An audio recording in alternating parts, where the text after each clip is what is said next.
Welcome to Service Before Self, a podcast that tackles the evolving needs of veterans and their families. Dedicated to the idea that every veteran and their family can succeed in the community where they live. This podcast will introduce you to people and programs that are having an impact today. They will share their successes and lessons learned in creating successful programs that ensure veterans and their families reach their full potential.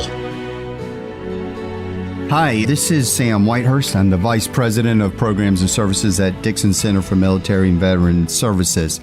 As you heard from our intro, we are in this podcast, our goal is really to drill down into the needs, the evolving needs, and the challenges that our veterans and families face. We also want to talk about effective solutions to those challenges. So every episode, we're going to bring on someone who's a subject matter expert in a particular issue that is impacting veterans and their families. Those issues can be from workforce development. They could be in areas of healthcare, homelessness, military caregiving, you name it. Really, no topic or no subject is off limits. So I'm excited to be part of this effort. This is our very first episode, so I'm glad that all of you are part of this first episode as we start this journey on continuing to focus our conversations on how we can support those who have served our country. So I'm excited that you're part of this, and I'm excited to be part of it as well. So for our very first episode, we're going to bring on someone who has been having an impact in supporting service members, supporting veterans, and supporting their families across his entire life, as well as across his career. I'm very pleased and very proud to introduce Rick Passarelli. I've known Rick for the last couple of years, and not only has he become a great friend, but he's become a great mentor to me as I have watched how he has supported veterans and their families and helped develop those effective solutions to some of their evolving needs. A little bit about Rick before we bring him on. Rick enlisted in the United States Navy in 1982. He served from 1982 to 1987, and during his service, during 2 deployments, Rick saw combat in Beirut, Lebanon. And he'll talk a little bit more about that here in just a few minutes. After leaving the Navy, Rick joined Peoples Gas. Peoples Gas is the largest gas utility in Chicago. So he joined Peoples Gas, and he has just now recently retired from Peoples Gas after 32 years. During Rick's tenure at Peoples Gas, he started the Utility Workers Military Assistance Program. And again, we're going to talk more about that here in a few minutes from Rick. A very successful program for veterans. Rick is now a member of the Utility Workers Union of America National Staff and holds the position of UWUA National Director of Veteran Affairs and Workforce Development. Rick is also chair of the subcommittee for the AFL-CIO Union Veterans Council that is focused on workforce development. So a very distinguished career and a career of service to his country as well as to veterans and their families. So without any further ado, let's bring on Rick Passarelli. Hi, Rick. It's great to have you as part of the first episode of the Service Before Self podcast. And there's one thing I do need to fix, because when I was doing your intro and talking about your many achievements in serving our country as well as serving our veterans, I left out probably the most important achievement, and that's the fact that you've been married for 37 years and the father of 2 sons and 5 grandchildren. And I think that's absolutely fantastic. I want to make sure I highlighted that. Well, thank you very much, Sam. I appreciate that. And as you know, also, our spouses serve with us through thick and thin. And my wife has been with me since the very first deployment. So it's been a journey together, and without her, I couldn't have done it. Oh, no, absolutely. And I feel the same way about my wife.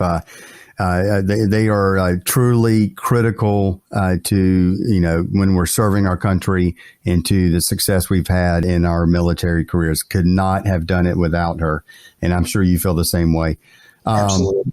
So again, great. Thanks for joining us. We'll jump right into this. We're going to give you the opportunity to talk about what you've done with the Utility Workers Military Assistance Program, what you've done there in Chicago, because it is a phenomenal program. But I wanted to kind of start at the beginning a little bit, and I want you to kind of share with us your experience in the Navy, your Navy career, and tell us a little bit of how that kind of shaped you to where you're at right now. Sure. So thank you very much for having me, Sam. I really appreciate the opportunity. So my naval career started in 1982, and I have a long storied tradition of naval service in my family, from 5 of my uncles who all served aboard the same ship through Vietnam, and myself during Grenada and Lebanon. Actually goes all the way back to World War I. So I felt a duty and a privilege to be able to serve also in the naval tradition of the Passarelli family. So that's what inspired me to want to join the Navy and do my part for my country. So that's how my career was motivated and got started. So I started out in boot camp in 1982 in San Diego, California. And had gotten my orders in first assignment to Beirut, Lebanon in 1983 in support of President Reagan's initiative as a peacekeeping force with the 1st Battalion, 6th Marines out of Camp Pendleton, California. So our assignment was to fly back and forth, try to set up a stable airport environment so we could bring supplies back and forth while the Marines had set up positions there during what was an internal conflict in Beirut to date. So that's where my first assignment had taken me. Oh, that's great. One thing I wanted to ask about, because I've heard you talk about this before, is just your experience in Beirut, and I believe you were there when the Marine barracks was attacked. Correct. And so I just wonder if you could just share a little bit about that. Sure. So October 23rd, 1983, we lost 275 sailors and Marines. And what had happened is the barracks that were set up to provide support where the Marines and Navy personnel had stayed.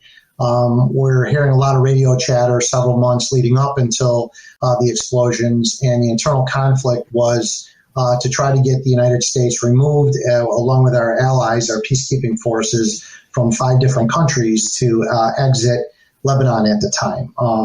And on the early morning hours of October 23rd, 2 trucks had driven through the front sentry gates into the barracks itself, had exploded 10,000 pounds of munitions.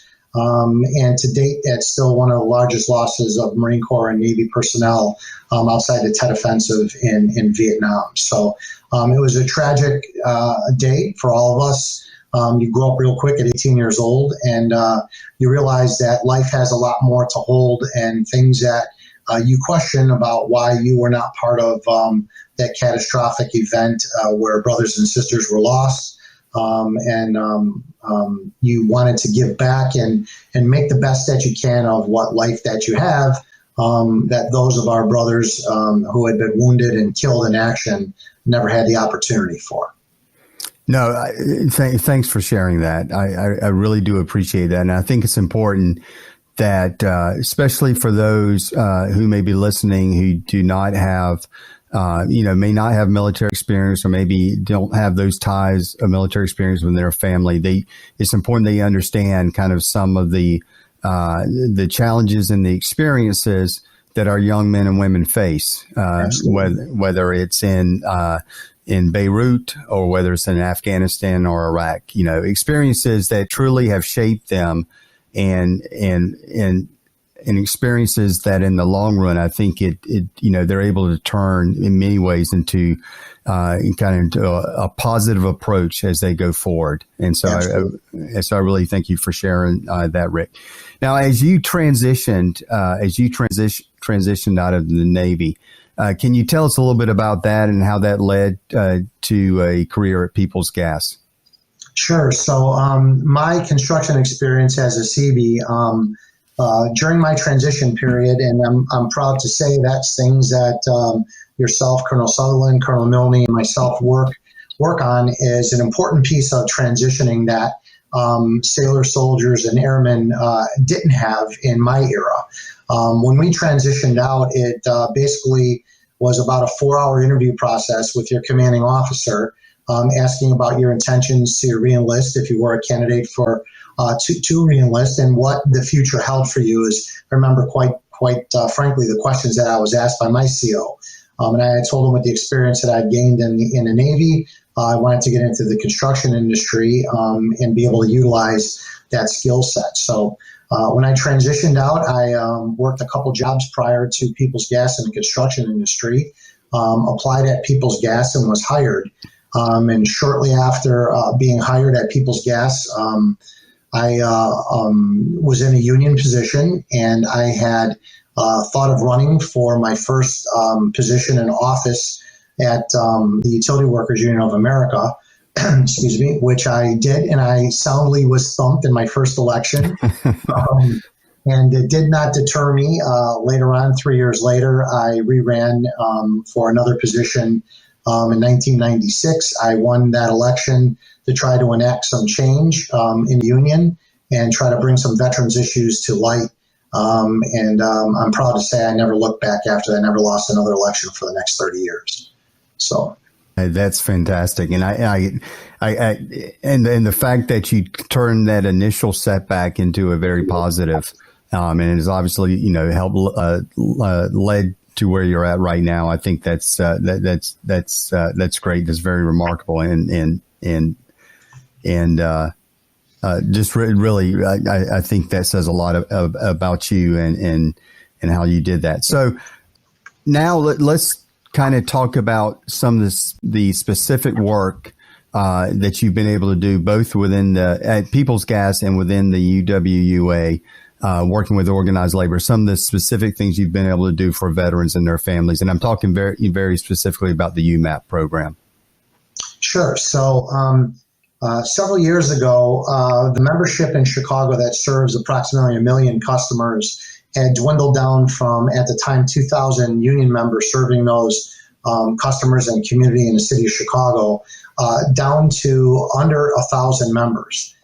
So 9 years ago, I approached the CEO of Peoples Gas at the time, and I'd asked him, listen, we need to find a way to boost the membership to serve the community, but also kind of pay some jobs or careers forward to our men and women coming back from Afghanistan and Iraq.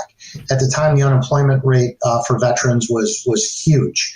I think it was hovering over the 13% mark at some points. So the CEO asked me for what my initial pitch was. I explained to him that I wanted to bring back our folks with matching up some of the MOSs and Navy rates and the Air Force specialty codes to be able to utilize in the field and get a hybrid utility person that we would be able to utilize for today.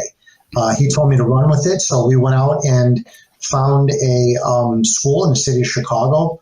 I was approached by the then mayor to use the Chicago City Colleges as a place to harbor the program while gaining some educational components for credit courses. So we created a 6-month curriculum, 2 months of which are soft skills that we determined with the employer partner in Chicago, and 4 months of gas-specific sector training. We hired 4 of the very best instructors in the country that are all retired positions from the utility workers in Chicago and in supervisory roles. They have been with me to date since the initial part of the program had started. We're now on cohort 25, which we're recruiting for. We're very proud of. So there's over 700 veterans who have entered our program which about 550 of them to date have been hired at People's Gas, which makes up, we're very proud, almost 50% of the membership in the city of Chicago under utility workers are veterans. And a lot of people, when we talk about employment for veterans, a lot of people focus, and I'm talking about pre-COVID, a lot of people focus on the fact that there was very low unemployment among veterans. I want to say it was around 3.4, 3.5%. Now this is pre-COVID. Obviously, it's much higher now as we're dealing with the coronavirus. But pre-COVID, everyone focused on the unemployment number. But what I think is so impactful about the UMAP program is that it's not just leading to employment, but it leads to meaningful employment. What I would consider middle class wages with affordable health care and benefits. And that's the part that I don't think a lot of people really wrap their heads around. They get too focused on that very low unemployment number, where really we want to ensure that our veterans and our families are truly on a pathway where they can invest in their future. And can you kind of elaborate on that a little bit about the meaningful employment that this program has helped encourage? Sure. So that number, Sam, that you had just told us about is something that we think kind of set back the veteran community on the employment side because employers and general public had seen such a low unemployment number in the veterans community. Everybody failed to realize exactly what you said, that there was still a major gap in the unemployment parts. And it's no knock on anybody across the country, but we believe, right, in the veteran community, that these should be sustainable careers, that we call them, with what you had just talked about. So that's where organized labor is able to kick in, because collective bargaining agreements that we bargain provide our veterans exactly what we just talked about: good health benefits, great wage increases each and every year, sustainable benefits, so that these guys can live the dream that we all had been promised, and that is an opportunity to be able to do what we all want to do in life. And why that's very important is, again, across the country, there was numerous job opportunities, but we had polled our veteran community and found out that some of these veterans that we had talked to were holding down 2 and 3 jobs. So that's why that unemployment number was low. However, when you added up all 3 of those, there still was not benefit packages provided and substandard wages that were still below the poverty line. So that number, although low, did not really cast a light on what really we wanted to do in the veteran community by creating sustainable careers with one job, so that one of our veterans could go home at the end of the day to their family, get a good rest without working 18, 20 hours a day to try to make ends meet. Yeah, what I would like for anyone, for the folks who are listening, I'll make sure they understand that for a mid-level non-commissioned officer, and it doesn't matter what service it is, whether it's Army, Air Force, Marine, Navy, or Coast Guard, but for a mid-level non-commissioned officer, when they separate or retire from the service, they are making well into, when you roll all their compensation together, they're making middle class wages. In some cases, really starting to move up toward upper middle class wages. And so when they get out and then they have to go into an entry level position, they in some cases are taking $20,000, $25,000, even $30,000 pay cuts. And so that's really a shock. And so I would, again, why I think the UMAP program is so impactful is because it leads to meaningful wages, or it provides meaningful wages, as opposed to having veterans who have to take such a drastic pay cut when they separate. And unfortunately, what we've seen is if you start kind of on the short end of employment when you're transitioning and separating from the service, that also leads to other issues down the road that that just do not have good outcomes. So I think it's important that when we talk about employment for veterans, we talk about meaningful employment, and that's what your program is providing. And so I think that's great. Can you talk a little bit also about, and you've already touched upon this, but one of the things I think makes this such an effective program is just all of the different partnerships involved. So if there's someone from an organization or a company who's listening right now, and they want to understand one of the reasons this program is so successful, can you talk about some of those partnerships?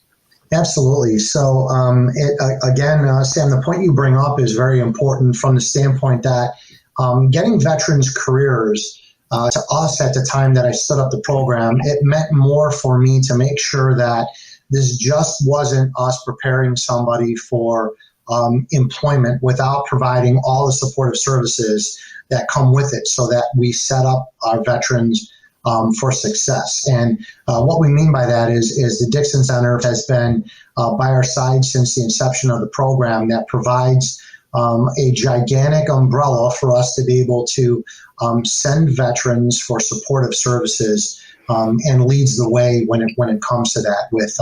With your help, with Colonel Sutherland and Colonel Milne's help, it's been tremendous. We also utilize Women for Wounded Warriors, who provides a lot of our family support for our female veterans that are in the program.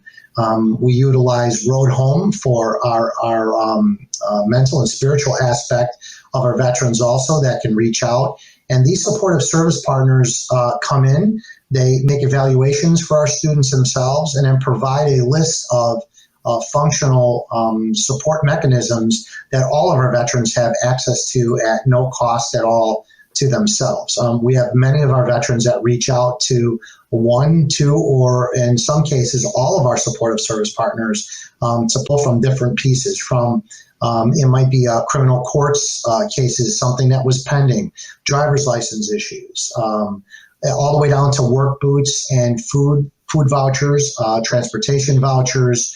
So we want to make sure there's a holistic approach to setting up our veterans as candidates when we're in the program. Yeah, I think that's one of the reasons, again, that's why it has been so successful. It truly is a team effort. You have organized labor, you have the city of Chicago, you have various nonprofits that support veterans, you have the state of Illinois, you have the local community college there in Chicago, and that's probably scratching the surface. There's many other people who are part of that, but yeah. So for anyone who's listening, that I think that really is a recipe to providing the effective support and services to veterans and their families. It's bringing in all of these different players, all these different stakeholders to create a program like this. Anything else you'd like to add? Sure. So there's one more component that I think is very important, kind of sets us aside, is that we provide a mentorship program also. So once our veterans navigate the courses, they graduate and get into the employ of the company, we have mentors in the field that are our union local brothers and sisters, in many, many cases that have already graduated the program and have gone on to employment at People's Gas in Chicago, mentor our young candidates the minute they walk through the gate locations at our shops spread out over the city of Chicago. So what that component does is that makes sure that a lot of unanswered questions that one of our veterans may have, from the simple fact of how did you call HR for one of the benefit pieces that you had, can provide that phone number for them. Navigating how to get to work if they're from the suburbs to the city. So you name it, we have our mentors that stay and literally, for lack of a better term, hold hands with our veterans throughout their first 6 months of employment at the company, and can answer any question they have. And it's that camaraderie that's built as us being brothers and sisters in a lot of cases war footings, but also the entire veteran community that makes sure we look out for each other. And that bond is unbreakable. And a lot of times our veterans were missing that bond when they had transitioned out, and have found that bond through organized labor and through their brothers and sisters now at the local. I'll never forget the first time I was in Chicago, and this is when I was still on active duty. I was toward the end of my career, And I was there I was there for a conference, and we were at a hotel bar, and I was with some members there of the union local. And the first thing I picked up on as I was sitting with them there was, it reminded me of being around a bunch of guys in an infantry squad. That sense of camaraderie as the different union members were talking and joking with each other, and that camaraderie was, like I said, it was just like being part of an infantry squad. That's what it felt like to me. And so I think you're absolutely spot on. That camaraderie is definitely evident there. Now, we talked about, we were talking about kind of what things looked like before COVID-19. Obviously, we're all dealing with not only with the health impacts of the pandemic, but we're also dealing with some of the economic challenges. And, I mentioned before, when veteran unemployment was down into around 3.5% before COVID-19, unfortunately, it has gone up. I hate to pin a number on it because I don't, at this point, we're kind of chasing ourselves every month with what the unemployment numbers are. But, we've seen it creep up at one point into the double digits. And now I believe it's right below, it's in the high single digits now. But bottom line is it's not in a good place. So I think a program like this is even more important for service members who are transitioning or for veterans who are out there, because again, it puts you on this pathway to meaningful employment, and it has affordable health care, which we all know is so critical at this time. Is there anything in terms of resources, that you would want veterans to understand that you guys are tackling resources for dealing with the pandemic? Sure. So right now, the utility workers and in my portfolio, we're very active in veteran COVID-19 response dollars. So we're working very hard with a lot of different organizations, from the National Guard Association to Disabled American Veterans, the Iraq and Afghanistan Veterans of America.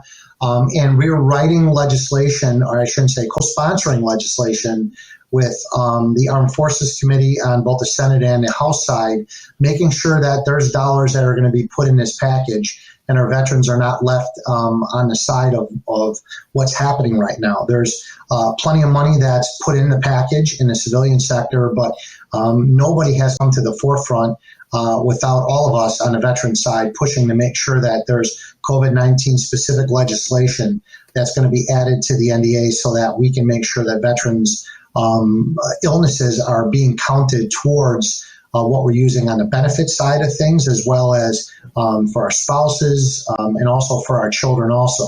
Daycare dollars, right, are becoming very important. We hear it in the civilian sector. But those spouses that can't go to work and have to watch their children at home are creating hardships to which veterans did not have access to. So we're putting some money together there for childcare concerns.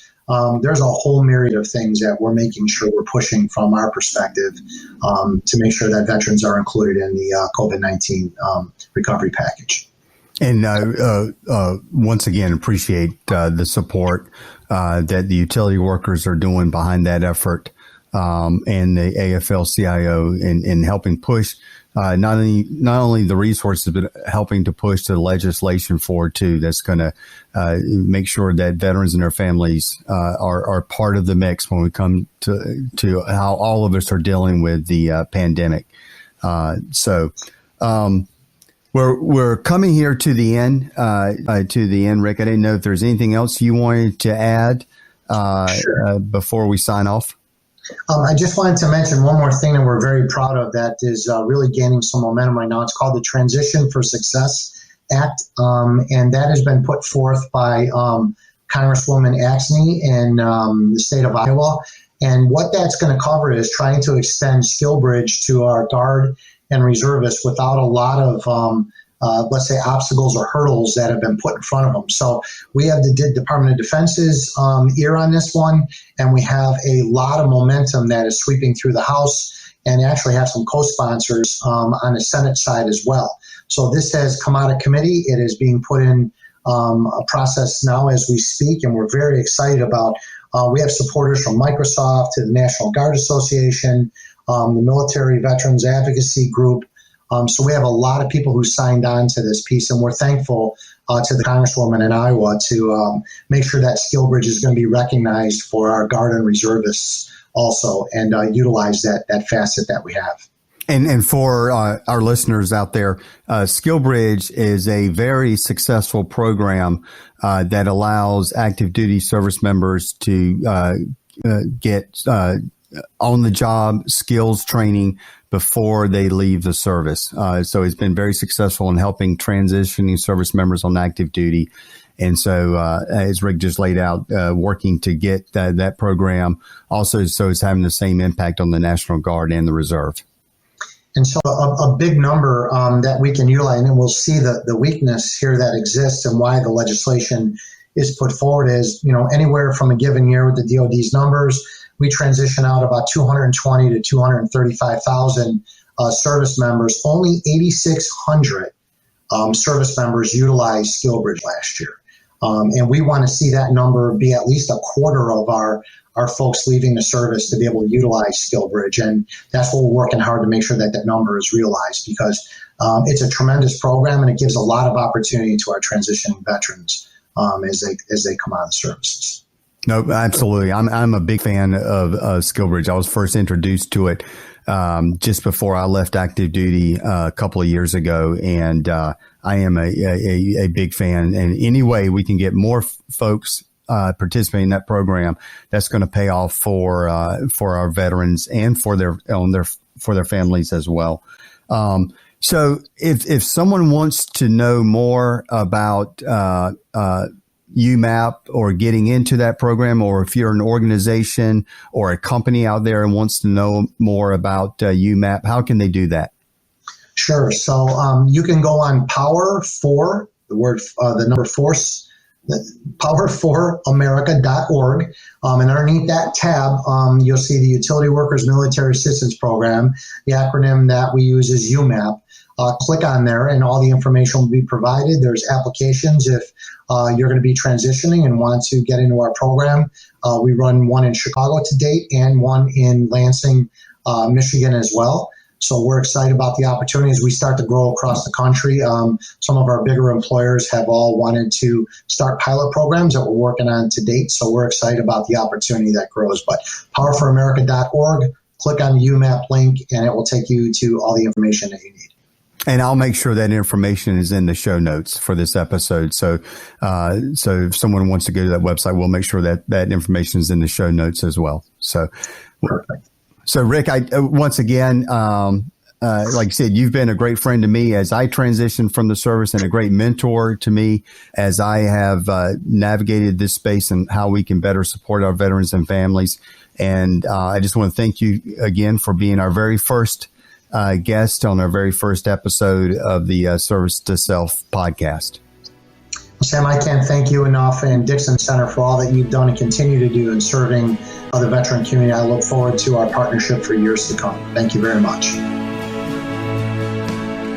And that concludes the first episode of the Service Before Self podcast. I'd like to thank Rick Passarelli for joining us on this first episode and sharing his insights on how he has supported veterans and their families over the course of his career, and how he continues to make an impact with his work with the Utility Workers of America and the AFL-CIO. And I also like to thank you for joining us on this first episode.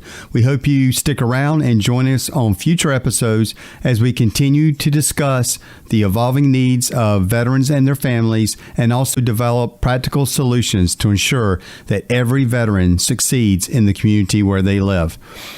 Please give us your feedback. Please rate us and leave us a review on whatever podcast platform that you're listening to.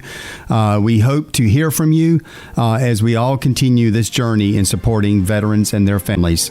This is Colonel Retired Sam Whitehurst signing off. Thank you. Thank you for listening to Service Before Self. If you are an individual or organization that wants to learn more about how you can assist veterans in your company or community, please visit our website at dixoncenter.org and follow us on social media at Dixon Center Vets.